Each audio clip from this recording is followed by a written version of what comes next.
2024학년도 1학기 기말고사 서정고 생명과학원 내신 분석 리포트입니다. 우선 난이도를 보시면 제가 별 4개를 줬습니다. 서정고 같은 경우는 1학기 중간고사도 마찬가지였는데요. 1학기 기말고사 때도 보통의 학교에서 내신 기출이나 아니면 이제 고3 모의고사나 수특에 등장하지 않을 만한 문제들, 굉장히 자세하고 까다로운 문항들이 출제가 되면서 좀 많이 어렵다라고 느끼는 경우들이 많았고요. 그러다 보니까 이제 등급 컷이 굉장히 낮은 상황이었기 때문에 차후 앞으로도 우리가 이 내신 분석 리포트를 보고 있는 친구들이 이제 올해 2024학년도 시험을 본 친구들도 물론 있지만 2025년도 내년을 준비하는 친구들도 이걸 보고 있잖아요. 그 친구들이 훨씬 더 많을 텐데요. 서정고 같은 경우는 학원 수업이나 그다음 고3 모의고사나 내신 기출 문제 푸는 것도 물론 중요한데 학교 수업에서 좀 어렵게 나오는 부분들에 대해서 명확하게 학교 선생님과 공부가 좀 되어 있어야 된다. 즉 타 학교에서 자주 나오지 않는 형태의 문제들이 많이 나온다라는 걸 좀 알고 계셔야 될 것 같습니다.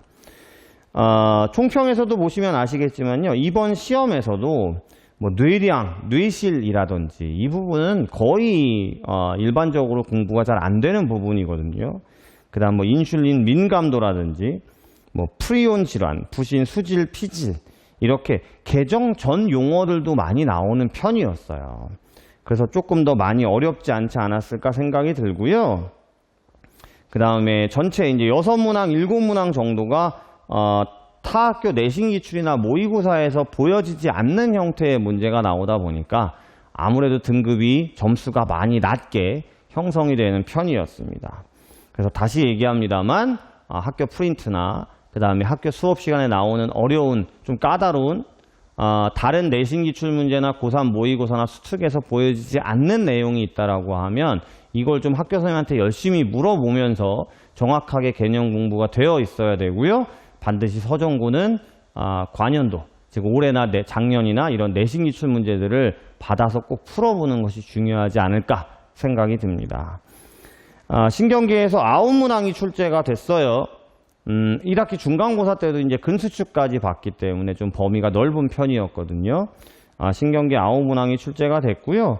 신경계 9문항에서도 제가 써놓은 걸 보시면 아시겠지만 뭐 뇌량 절제 문제라든지 이게 이제 2번에서 출제가 됐거든요. 뭐 이 부분 굉장히 희소한 문제입니다. 근데 찾아보면 다른 학교에서도 이제 한 문제 정도 출제가 된 적이 굉장히 있는 편이긴 한데 그래도 거의 찾기는 어려운 문제였어요. 그 다음에 7번의 알츠하이머의 뇌실, 뭐 피질 문제 같은 경우는 거의 처음 보는 형태지 않았나 생각이 들어요. 항상성도 8문항이 출제가 됐고요. 10번의 말단 비대증이나 11번의 인슐린 민감도 문제 같은 경우도 제가 봤을 때는 한 10년 상간 내에서 내신 기출 문제에서 보이기에는 좀 그렇다고 고3 모의고사에서 보이기에도 어려운 처음 보는 형태의 문제였다라고 볼 수 있습니다. 12번의 스트레스 호르몬 문제 같은 경우는 내신에서 출제된 적을 또 본 적도 있긴 한데요. 이 부분도 고등학교 2학년 아이들한테, 물론 고3도 마찬가지입니다. 고등학생들한테 가르쳐 본 적은 크게 없는 것 같아요. 부신 수질이란 표현이 나왔거든요. 요즘에는 이제 부신 겉질, 부신 속질이란 표현을 쓰기 때문에 아무래도 개정 전에 있었던 문제지 않을까 생각이 드는 시험 문제였습니다. 근데 여기서 끝난 게 아니고요. 또 병원체랑 방어작용도 5문항이 나왔는데요. 14번에 이제 라이소자임의 공유결합 분해 문제 같은 경우도 고등학생 수준이라고 보긴 좀 어려웠던 문제였고요. 대신 이제 논술형 7번에 단일 클론 항체 검사 키트 같은 문제는 제가 이제 최근에 고3 모의고사에서 이제 한 문제, 두 문제씩 나오는 형태라서 이걸 수업 시간에 그 문제만 모아서 따로 설명을 해준 것이 요건 좀 도움이 되지 않았을까 생각이 들어요. 오히려 혈액형은 한 문항이 출제가 됐습니다만 뭐 이 부분은 크게 어렵지 않게 내신 기출 문항으로 출제가 됐습니다.